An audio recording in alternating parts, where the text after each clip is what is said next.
Hello, hello, hello.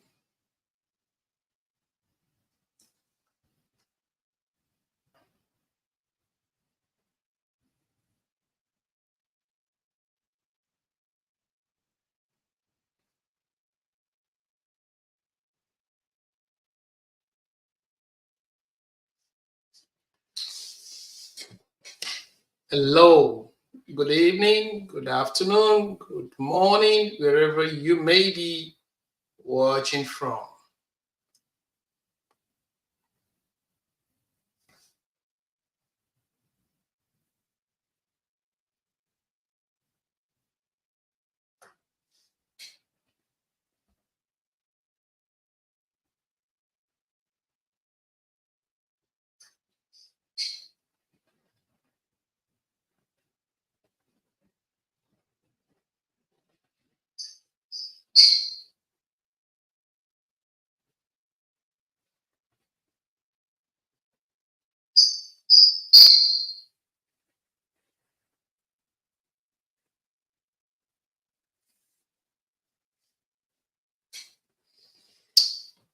Yeah, good evening. So let me pen down one of the questions I got from, um, it says here, um, should I go for my master's degree in cyber security or should I take the route of cybersecurity certifications?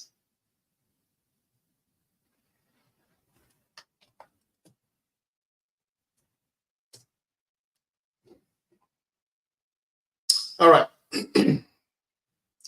So, welcome to my channel. My name is Emmanuel Cyprian from Tech Consulting. Um, Today, this is the part two of my series of cybersecurity, GRC, risk management, framework question and answer session. I did one previous days ago last week. So I'm trying to be intentional in, keeping close communication with my subscribers and um, the internet world out there. So this is part two of the what's it called now, of this session. And one of the pertinent questions I've gotten during the course of the weekend is someone asking me, "Hey, Emmanuel, should I go for my master's degree in cybersecurity or should I take the route of cybersecurity certifications?" So here is my response to that questions. Please hold on.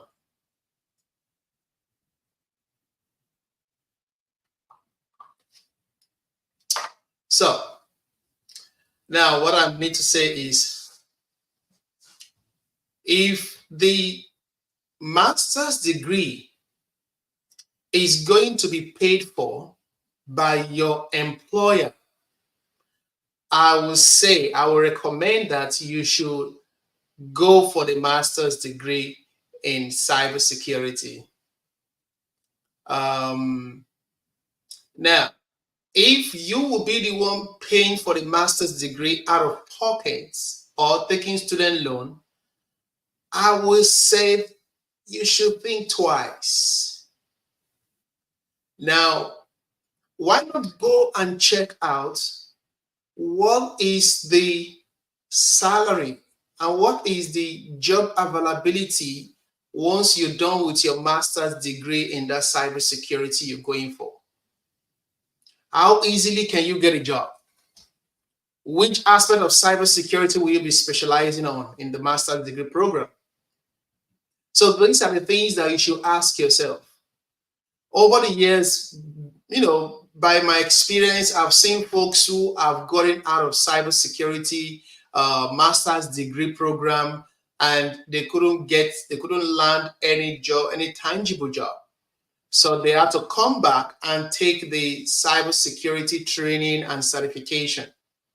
So for me, in my own opinion, if the cybersecurity master's degree, what's it called? If the master's degree in cybersecurity is going to be paid for out of pocket, or you'll be taking student loan, I would say it's not worth it for now. You should pause it, go the route of cybersecurity certifications, take cybersecurity training and certifications. That way, the trainings are usually short, with the space of 2 months, 3 months. You should be done with the cybersecurity training and certifications, and then you can start searching for job, getting your job. And then once you land that job, your employer, you should, part of the benefit of that job should be tuition reimbursement. That way you can proceed to go to your master's degree program being paid for by your employer. So that would be my recommendation.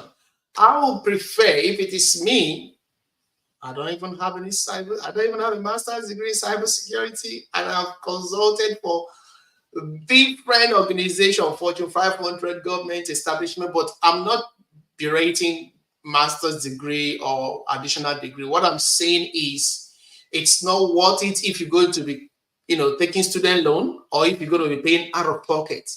Let your employer pay for it. So take the route of cybersecurity training and certifications. Put together your resume, search for job, get the job, and then your employer can give you or can pay for that cybersecurity certifications. However, it does not come for free. It has some, what's it called, condition attached to it. If your employer will be paying for any of your degree program, it means that you might need to stay with them for a certain period of years. So if you, after getting your degree program, you leave them, you might be asked to pay back the what's it called, the tuition, some of the tuition fees they paid for you. So you have to think it through. So if your employer will be paying it for you, be ready to spend some certain number of years with that employer so they can get the benefit of that degree program from you. So that is in my own humble opinion. If the cybersecurity, if the master's degree in cybersecurity is going to be paid for by your employer, well and good, go for it. But if it's going to be paid for out of pocket, now, if it's going to be paid for out of pocket after you've gotten your cybersecurity certification, or after you've gotten your cybersecurity job, then you know you are earning well, you want to get your master's degree in cybersecurity, that is good. You can spend your money to get additional degree. But if you think that getting a master's degree in cybersecurity will land you that cybersecurity job, no, no, no, no, no. Now, don't go and incur student loan of 25,000, 35,000, hoping that you're going to get that cybersecurity job after that master's degree. No. So why not spend 3,500 or $4,000 to go get yourself trained, get your certifications, start looking for a job, get the job. And then once you get the job, it's either your employer can pay for it, or now you are buoyant enough, you are earning good, you can afford to pay for it without taking student loan. So that is, in my own humble opinion, what I would suggest. And another advantage of you taking the route of certification is that some of those master's degree programs, they might give you credit if you have some cybersecurity or IT certifications. So they might give you credit.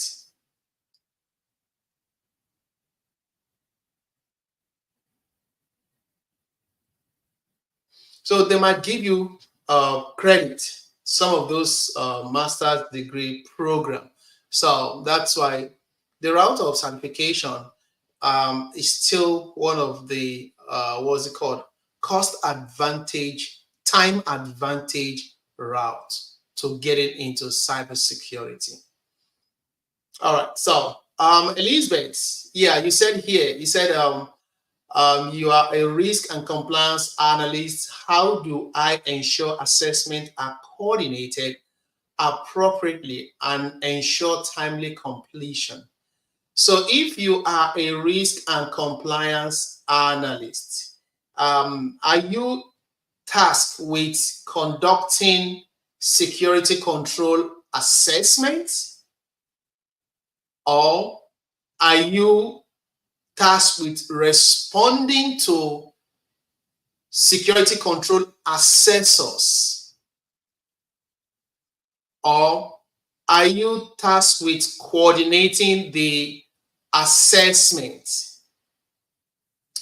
Now, whichever way, whichever task you are given in this aspect of your role, risk and compliance, now you could either be the one performing the security control assessment, which is control assessor, or you could be the ISO, or the one that is going to be responding to the security control assessors. Meaning you are the one that they will be asking to provide artifacts. You are the one that they will be sending questions to.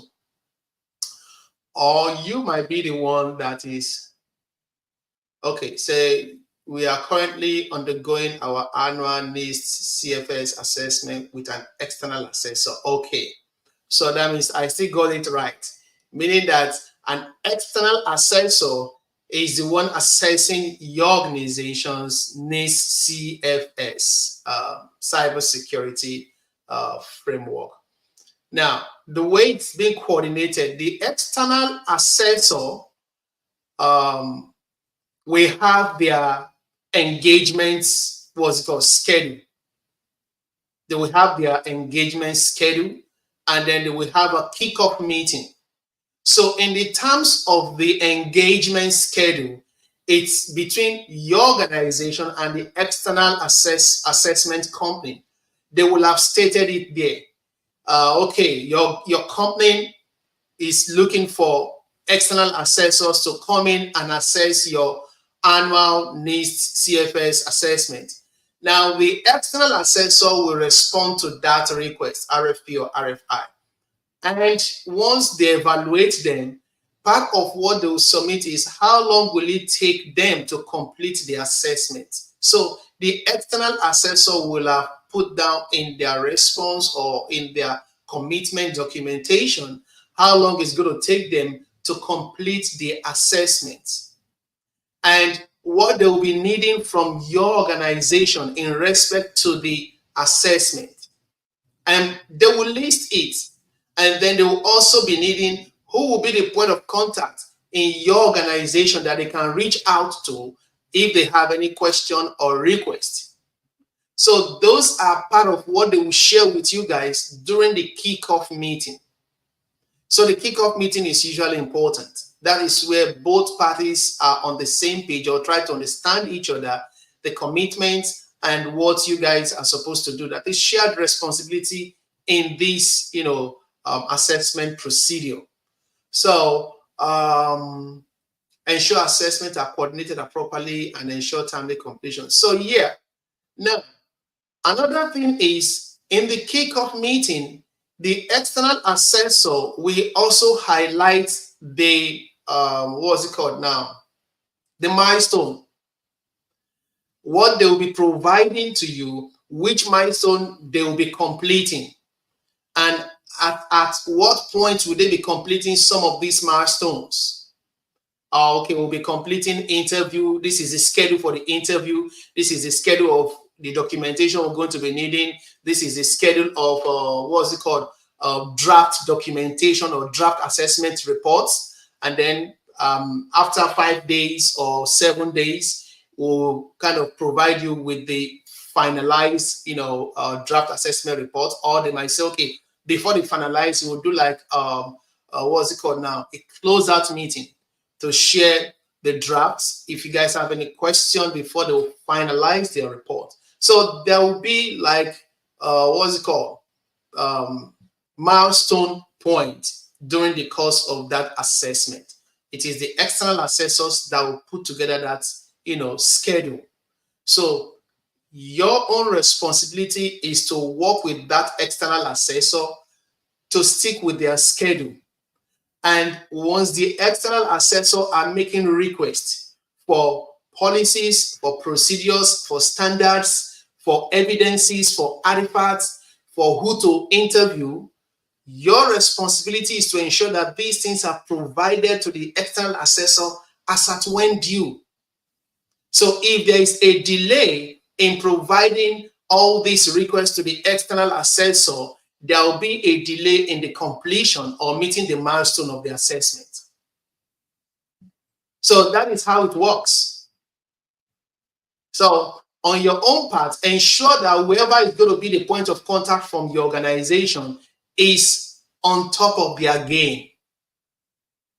Let them request, okay, external assessors, what are the things you're going to be needing? The artifacts, the documentations, the policies, procedures, which evidences will you be looking for? Which screenshots will you be looking for? And then who will you be interviewing in each of these CFS control framework? Who will you be interviewing? That way you guys can coordinate internally to making sure that those things are readily available as at when due.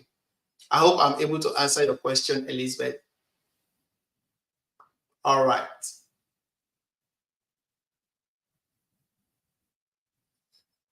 Okay. So someone else is saying that another question I got was, is cybersecurity hard for beginners? Is cybersecurity hard for beginners?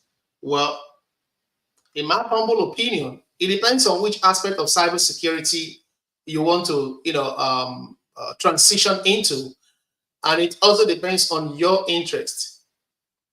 So when you gauge the average, if you are not someone from an IT background or that has some technical background or technical knowledge, I will say transition to the GRC part of cybersecurity, GRC risk management framework part of cybersecurity. That will not be hard for someone that is transitioning newly into cybersecurity. And if you feel that, okay, you know what? I think I have some technical background. I think I want to try my hands on all of these, tools, penetration testing, incident response, vulnerability scanning, all of that. I think I have interest in it. I have lab at home. I can build lab. I can do that. I've watched my colleagues do that. I've watched this person do that. I've worked with folks that does that. Yes, it will be easy for someone that is going to that aspect of cybersecurity if you already have that background. If you already have that background, it will be easy for someone. You're welcome, Elizabeth. It will be easy for someone. So cybersecurity is not hard for new beginners. It all depends on which aspect of cybersecurity you're transitioning to and also your interest. So it's not hard. And another thing is, if you're able to get a good instructor who can guide you, train you, and help you to understand the aspect of cybersecurity you are transitioning to, that will make your journey easy. That will make your cybersecurity journey very easy. So cybersecurity for new beginners, for beginner, is not hard. It's not hard. All right. Now, another question I got is cybersecurity certifications equals to 6-figure? is cybersecurity. Let me put it here. Say it's cybersecurity certifications equals to 6-figure job.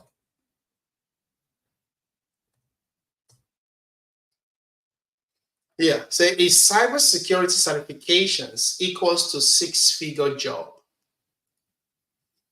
I'm trying to understand what the person means by that question. Now, like I think I said something related to this in my last, question and answer session. The fact that you have cybersecurity certifications does not equate to you knowing the job. And if you don't know the job, how would they be able to hire you? Like I said in my last, what I mentioned last time, any smart dude can sit down at the corner of his room, study cybersecurity certifications, get materials, watch videos, practice past, questions, and understand the way questions are asked, the timing, all of that.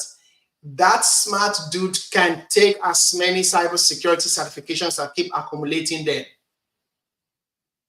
But certification is not equals to you knowing how to do the job. Certification does not equals to that. So it means that certification might not translate to the 6-figure job you are looking for. It is experience, it is expertise, it is skill set that helps you to transition to that 6-figure job, not certification alone. Not certification alone. Yeah. So I offer cybersecurity training. I offer cybersecurity training in risk management framework, which is under the GRC. So my training started, my training is for 7 straight Saturdays, 9 a.m. to 1 p.m. Eastern Standard Time. And it is virtual class, virtual training, live online. So it's for 7 Saturdays, almost 2 months. We just started the class, a session last Saturday, this August 17th. We just started a session, and this class will run through to September 28th. So someone can still join between now and next Saturday. You can still join if you're interested in taking the class. Now, after this coming Saturday, I won't advise anyone to join the class because we must have done 2 classes. So we just did 1 class. There is the video for that 1 class. There is the material for that class. There is an assignment for that class. So whoever is interested in joining can still join. I'll, send the videos, the materials to the person to review between now and Friday, and so that can join the class on Saturday. Now for my contacts, let me put it here as well. I hope to be remembering to be putting it out here. So my email and my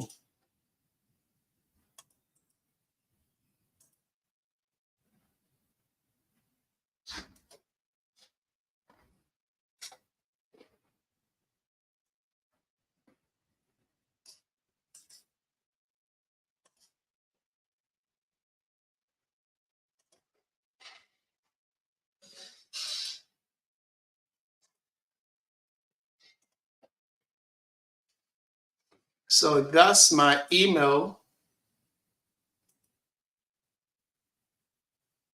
and my phone number. Let me put my Gmail as well.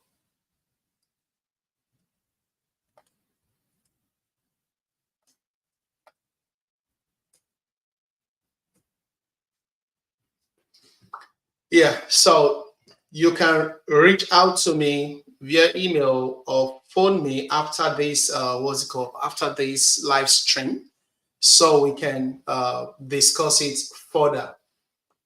And if you go to my channel, you'll see the what's it called now? You see the advert for the class that I do classes, all the time, and then I have a couple of videos on my YouTube channel. You're welcome, Elizabeth.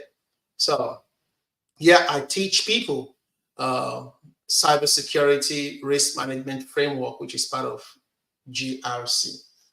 So, like I was saying, the question that I was trying to, answer is cybersecurity certifications equals to six figure. Now, cybersecurity certification alone cannot get you the six figure. So you need to add the certification plus training plus skill set plus experience, all of that to be able to get that six figure. The six figure salary is there. Most of the time, that is the basic salary of a cybersecurity analyst, six figure. 110, 120, 130, 150. That is the base minimum. That's the minimum salary. So, and the jobs are there as well. Okay, so what question again would you like me to answer for you folks, you guys? Any question in your mind?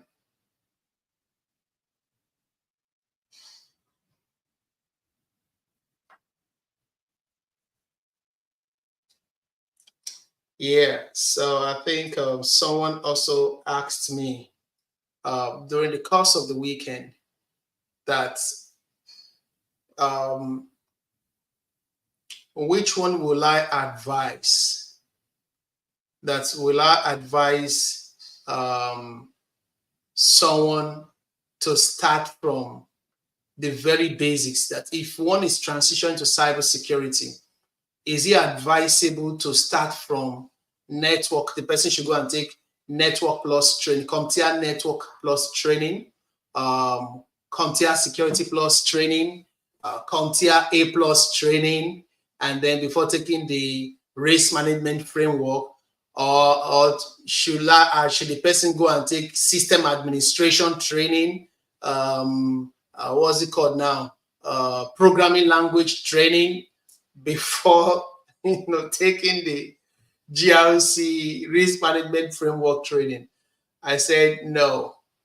Now put yourself in the shoe of that person, except it's a young folk who just finished from high school, and yeah, that person has time on his hands.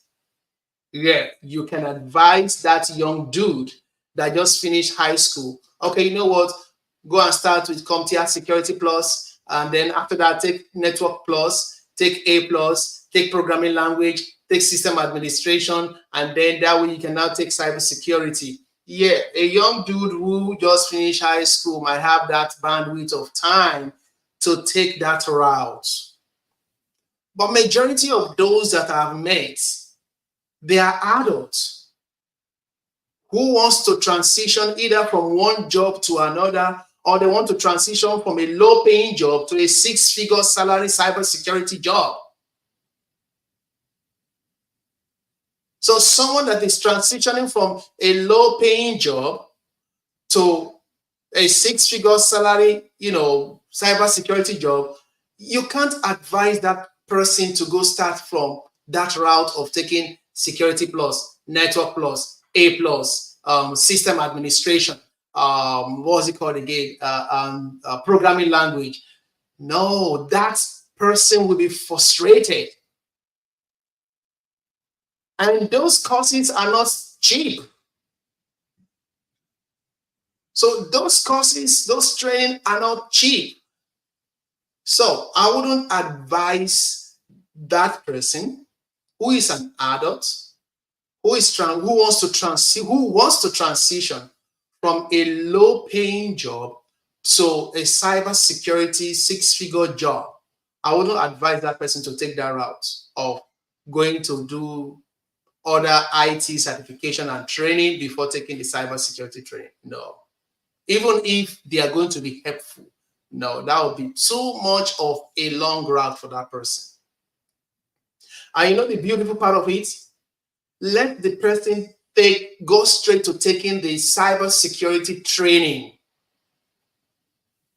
So let the person go straight to taking the cybersecurity training, get a certification done, put together a resume, start searching for job. Once you get the job, you can retroactively be studying those other certifications like Security Plus. You can be doing your self-study. There are a lot of beautiful materials on YouTube, on the internet. You can equally learn those stuff on the job because you'll be working with team members. There will be team members that are security engineers, system administrator, network administrator. You'll be working, with them. They will be part of your team. So they'll be part of your team. So you can either learn that on the job from your teammate, or you can be doing self-study while you have gotten your cybersecurity training. You can be doing self-study to gather more technical knowledge. Or you can decide to go take those training once you have gotten your cybersecurity job, just because, okay, I want to add knowledge to what I already have. You can do that.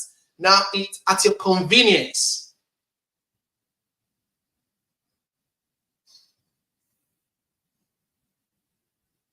You can do that at your convenience.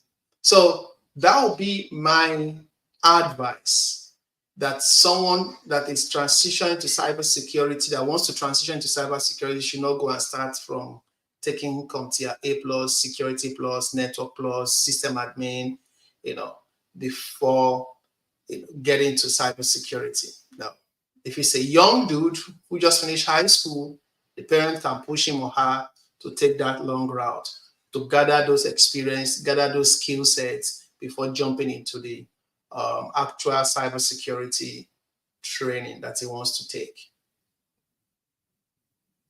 Yeah. Any other question you would want me to answer for you in terms of IT, cybersecurity, career, training?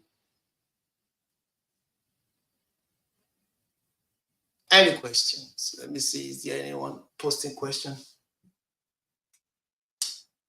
Okay. Let me see here. What other question, came in here?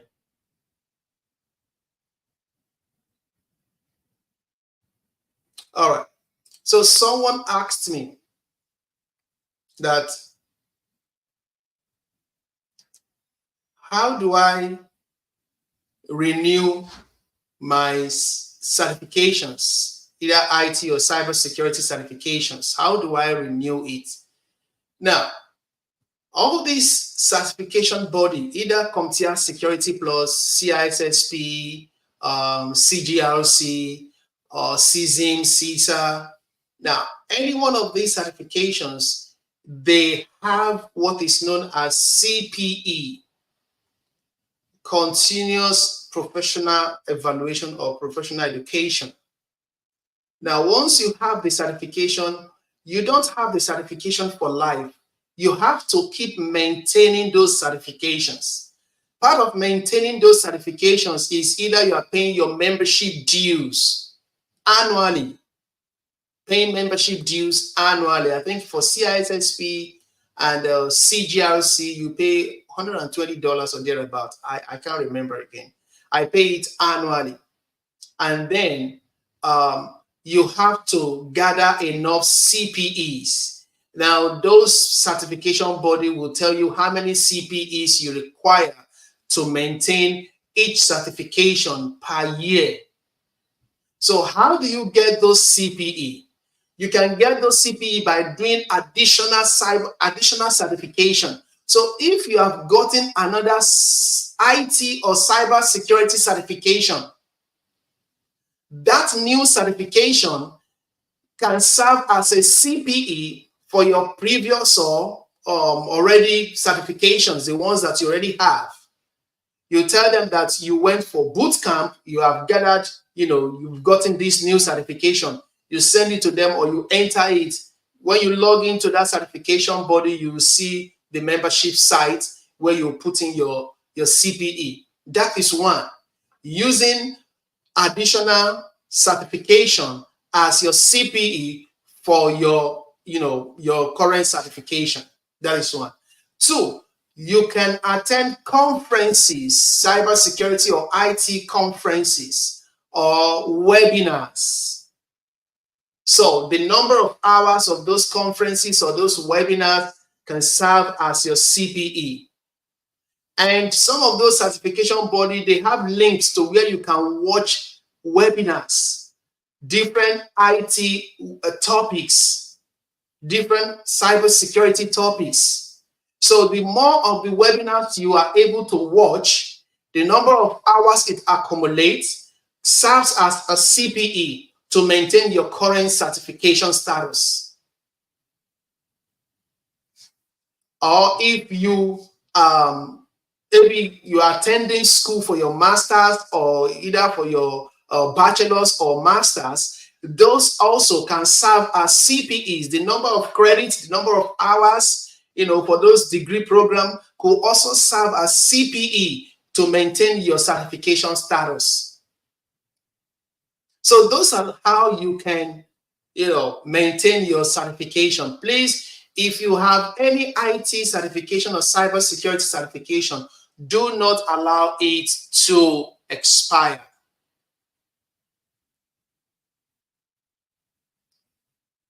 Do not allow it to expire. Because if you allow it to expire, you didn't pay your dues, you didn't pay your, what's it called? You didn't, accumulate your CPE to expire, and it's more expensive. You'll have to go study again to take the certification. So it's better you just try as much as possible to maintain them. Sometimes they will send you a reminder. Some of those certification body, like the CISSP, the ISACA, the IC, what's it called? ISC Square, CISSP and CGRC, ISACA for CISM, CISA, they will send you notification that your, what's it called? I think from next month, they will send me notification. ISC Square will send me notification for my CISSP. And then ISACA too will send me notification for my CISM. And the beautiful part of it is that my employer pays for it. Those annual dues, my employer pays for it. So please do not allow your certifications to expire. These are the various ways you can gather CPE to maintain your certifications. Now, Elizabeth say, how can I be a high flyer in my career in GRC space? To be a high flyer, you must be someone that is ready to be continue to improve on yourself. What do I mean? Number one, you need to continuously improve on your knowledge. You need to continuously add to your knowledge base. You need to how do you do that? Make sure that you marshal out a plan. In a year, the certifications you want to get. How many certifications do you want to get in a year? And which certifications? So have that. That will prepare you to, you want to study for that certification, go to take the boot camp for that certification. And there is no way you will go take a boot camp, you go for boot camp and you take a certification that you not gather knowledge, that's additional knowledge will not be added to you. There's no way you won't add that. So that is one way.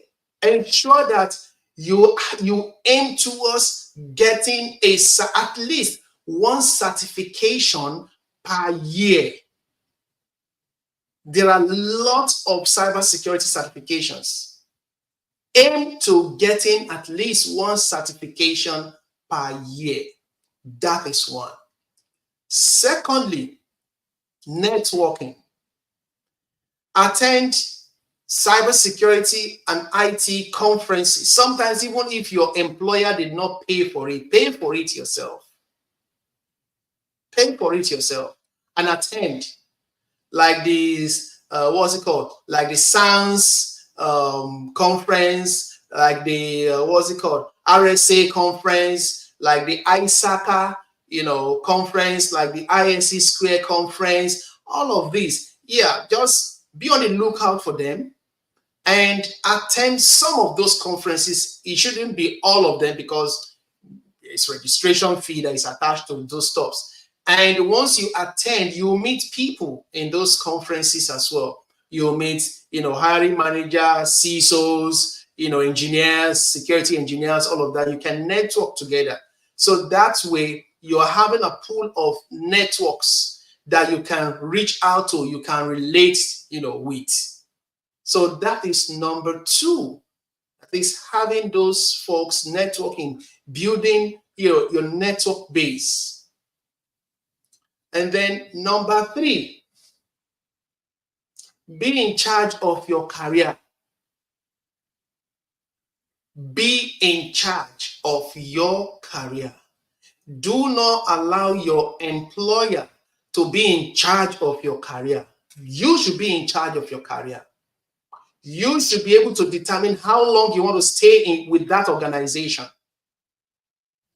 Do not wait until your contract, if it's a contract job, do not wait until your contract is almost expiring or until that contract, that organization, the contract they have with either a government agency or whatever is almost expiring before you start looking for, what's it called, a new, a new job.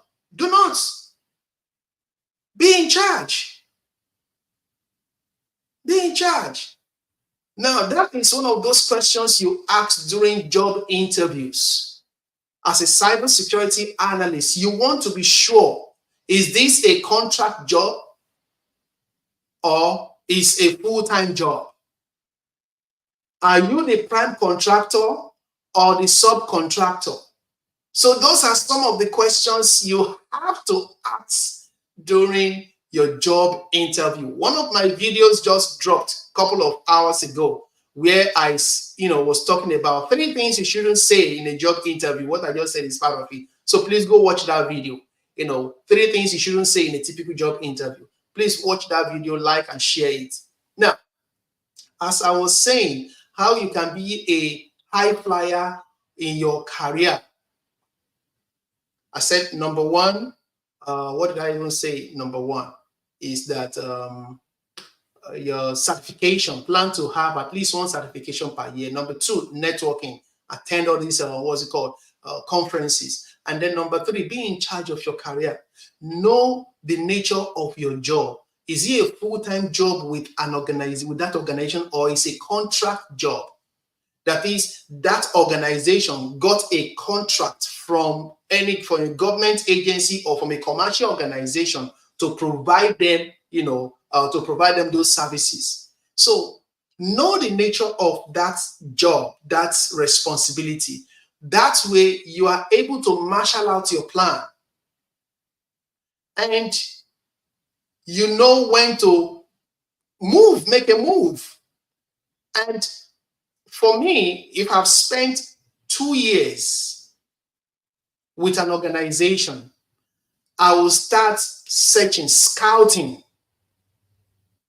put my resume out there, test the water to see how it is.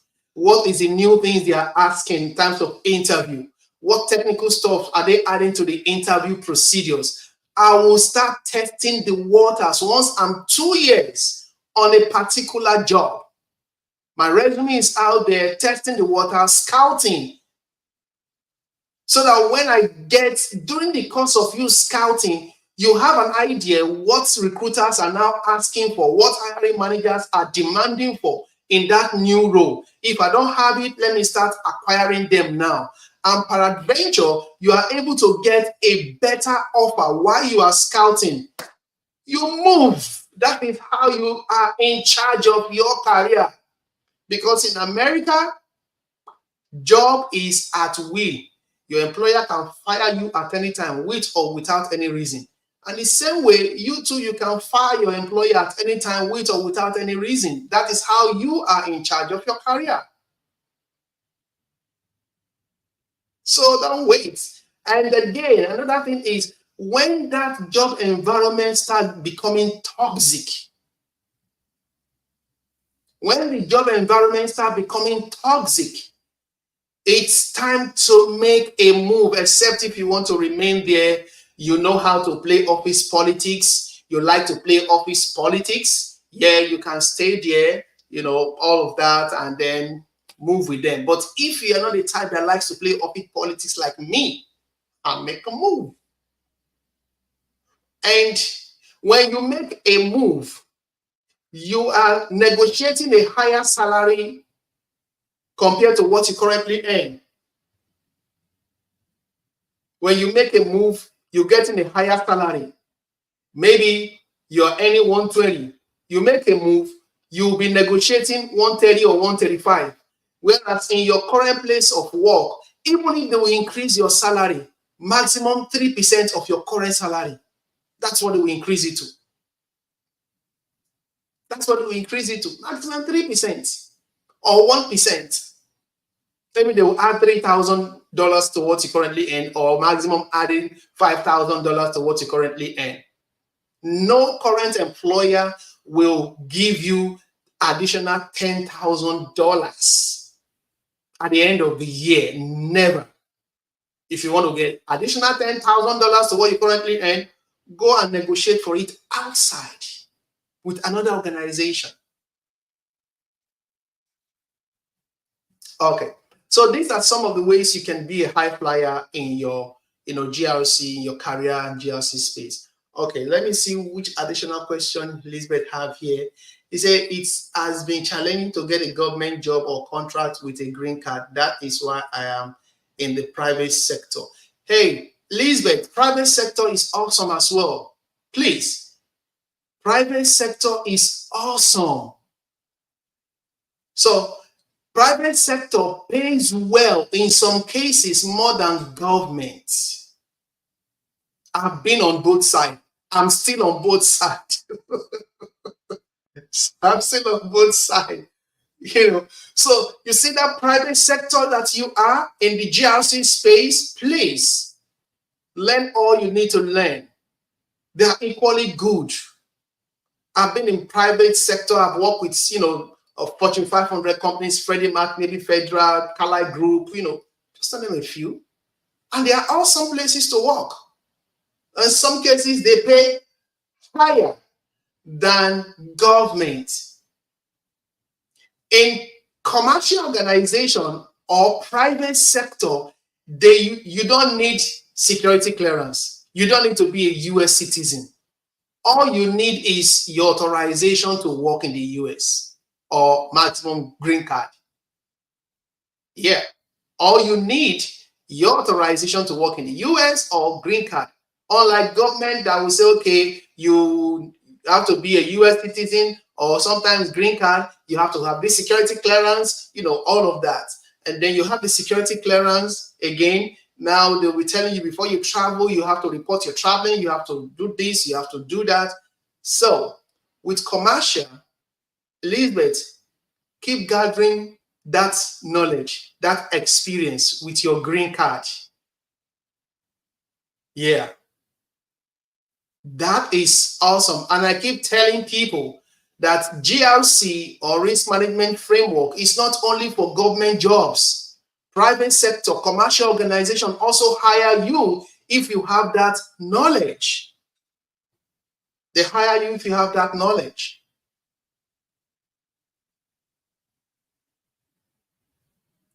So